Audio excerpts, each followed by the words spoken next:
It's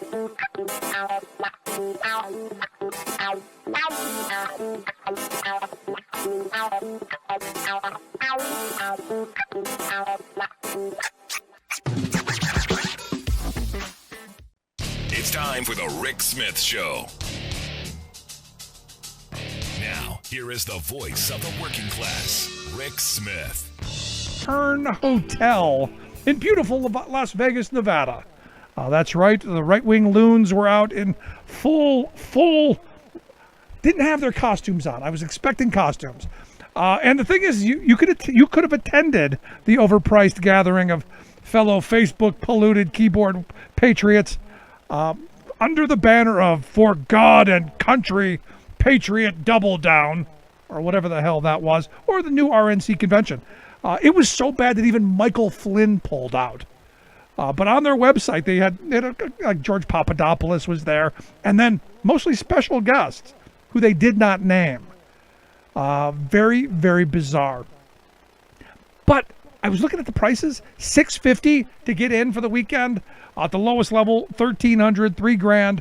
You could stream it online for $1,776. Their favorite number. I gotta wonder how many of those people actually paid and how many were just comped.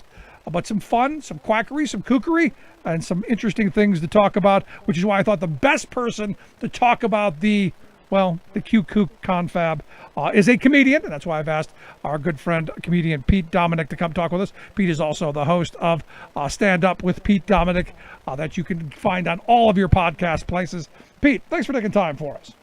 Rick, always a pleasure to join you. Thank you for having me. And I was really sorry that I missed the convention this year. I like to try to go and spend as much money as I can to meet nobodies in Vegas at these conventions. And if they'd paid me to join them for the right price, I would have gone out with my QAnon brothers. There you go. Sisters. There you go. No, and look, it was a bunch of people that I've never heard of. Papadopoulos I heard of, but Michael Flynn wasn't there. There was the Cowboy for Trump guy. The founder of Cowboys for Trump, I guess, is now just a cowboy because he kind of threw Trump under the bus by saying, look, Trump promised Hillary was going to jail, and the person who ended up going to jail was the Cowboy for Trump guy. Yeah, so there's a fascinating, I think is a really fascinating way to talk about that, because right-wing radio and media has always done this. They demand that politicians, Republicans, do a thing, and if they don't, they're not Republicans. They're rhinos. They're fake.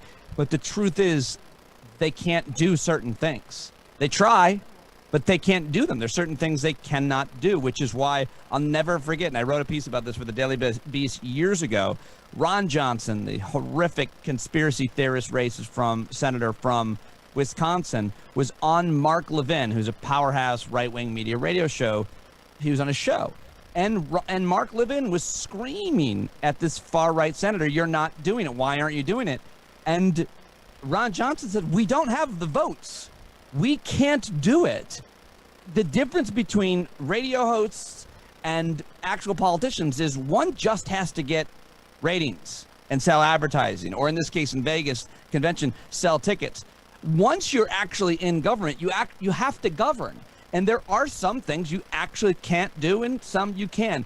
But on radio and media, they just demand, lock her up, lock Hillary up. Well, they tried, but they didn't have a case. Right. There was no there.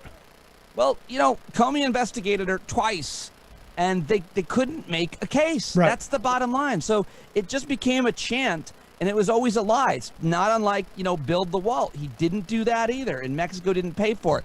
You can say things on the stump or on the radio, but once you get elected, you gotta actually govern, and they know they can't do it, and that's the disconnect on the right. Yeah, and I look at this Cowboy for Trump guy who's now just a cowboy, whining about this.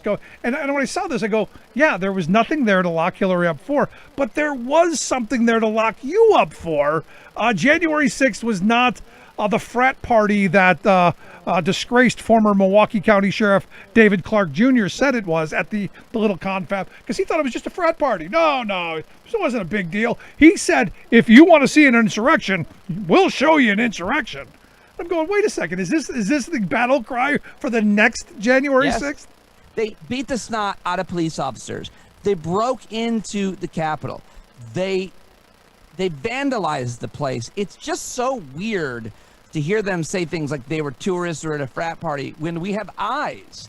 They committed federal crimes, several of them, and Clark knows this. All of the leaders of the party know this, but they're taking the money at the grift. They're promising, that there's going to be another insurrection, another revolution that they're not going to show up for because they're not getting paid. Here's the thing.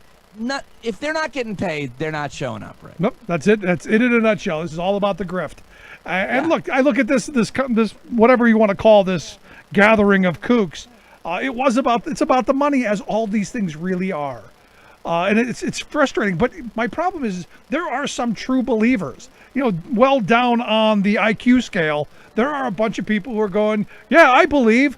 For instance, this guy who it just came out, in insurrection. And hey, by the way, when you're committing treason, make sure that you broadcast your treason and then point people in the direction to say, hey, look at the treason I just committed. Yeah. But I look at this guy, this Philip James Weisbecker, who evidently outed himself on Facebook when he posted the interview with Glenn Greenwald and Tucker Carlson and said, if you want to know the truth, ask me. Well, that got federal investigators looking at him. And, well, now he's been indicted. And what we find out is this guy believes that Ashley Babbitt never existed. Trump is still president. And a whole bunch of other just craziness. Yeah.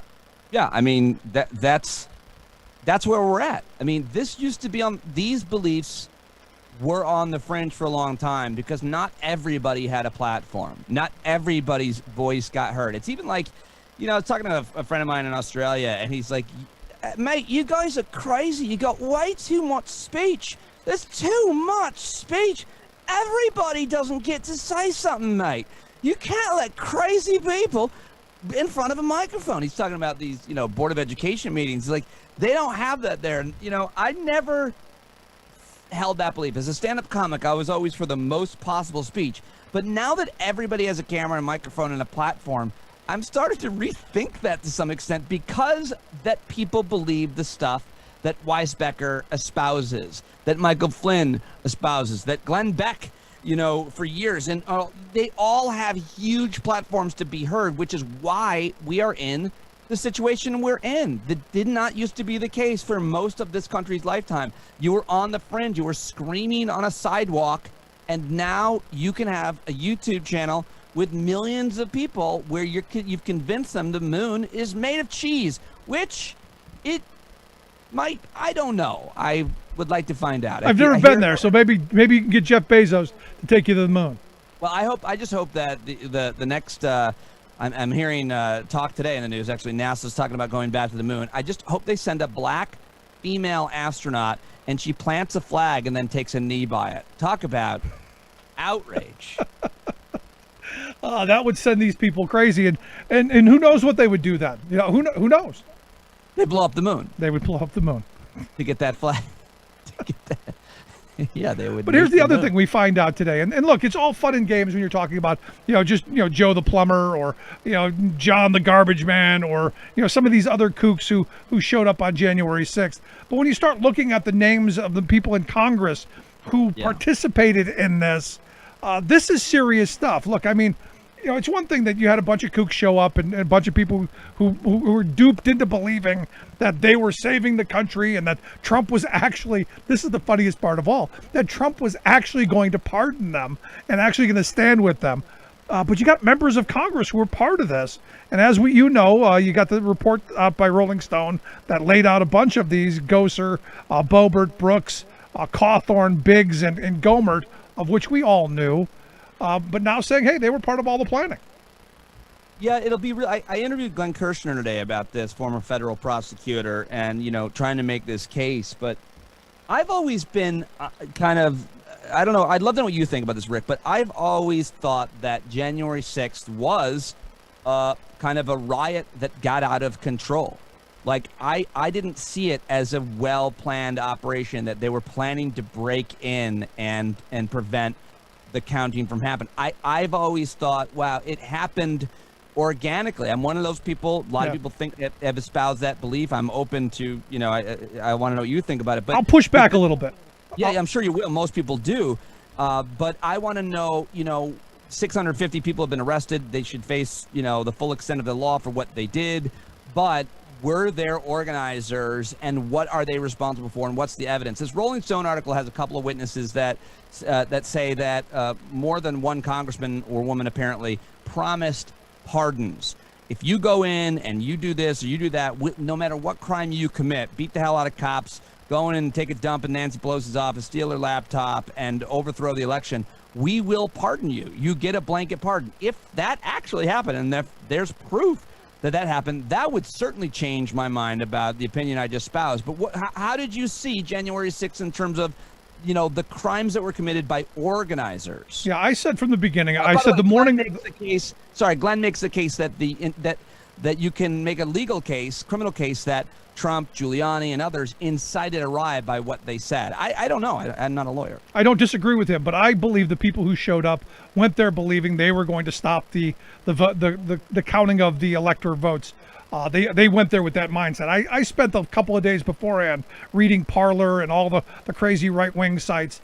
Those people who showed up with the zip ties, the people who brought the makings of a gallows, the people who had a planned out way of getting into the building. They knew the soft spots. I believe they knew what they were doing. The vast majority of the people, no.